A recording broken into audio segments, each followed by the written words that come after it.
Walk through any graveyard, and you are standing over a massive psychological crime scene.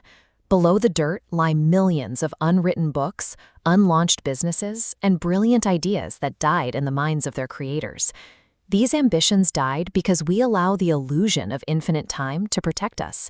We treat tomorrow as a guaranteed resource, using it to delay the risks we are too afraid to take today.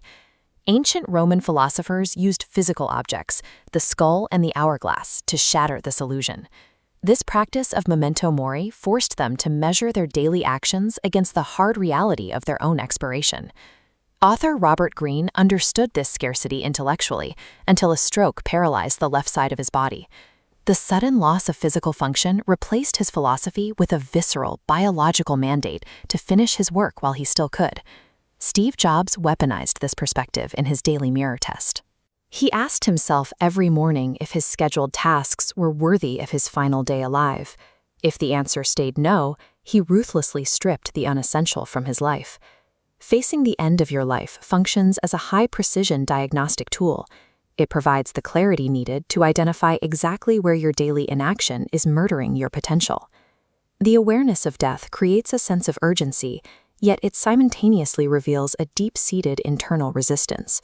We consciously know the clock is ticking, but our anatomy creates massive friction the moment we try to move. This friction comes from the subconscious mind. It is a hidden mastermind that operates entirely in the background, making thousands of micro-choices without ever consulting your conscious thoughts. This data shows the scale of that control. While you think you're in the driver's seat, your conscious capacity is limited to 5% of your daily output. The other 95%, representing over 47,000 decisions, is automated by a system you can't see. This system is powered by your mitochondria, the biological engines of your cells.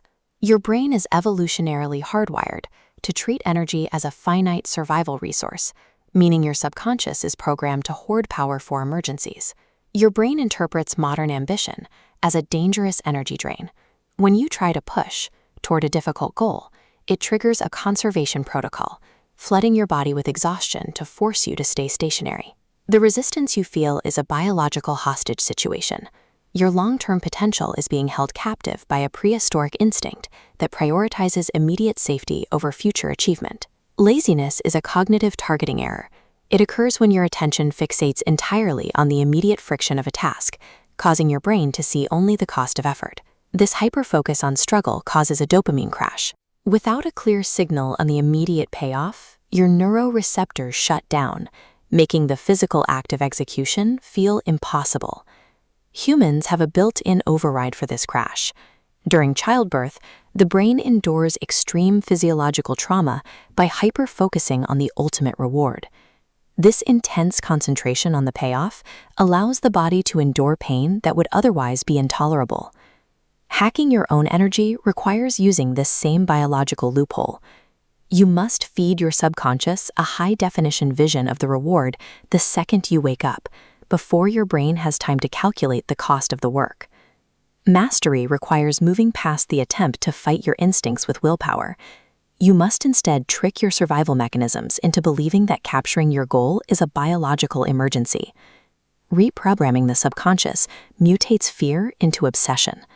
When the mind stops resisting the effort, it begins to demand it, creating a state of relentless, high-velocity focus. Leonardo da Vinci provides the ultimate study of this obsessive urgency.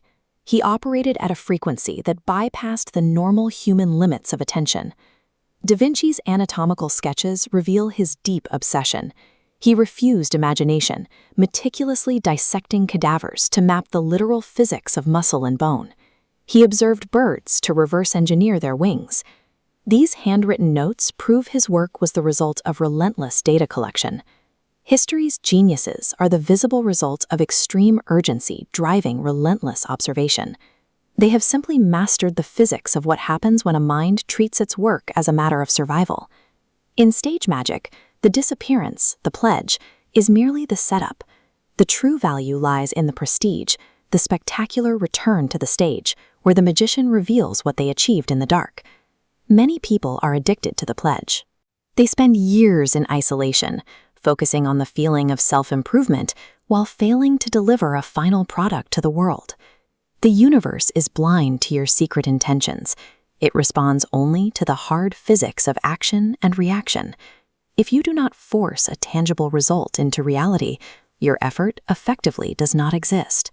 The calendar for the next year is already ticking.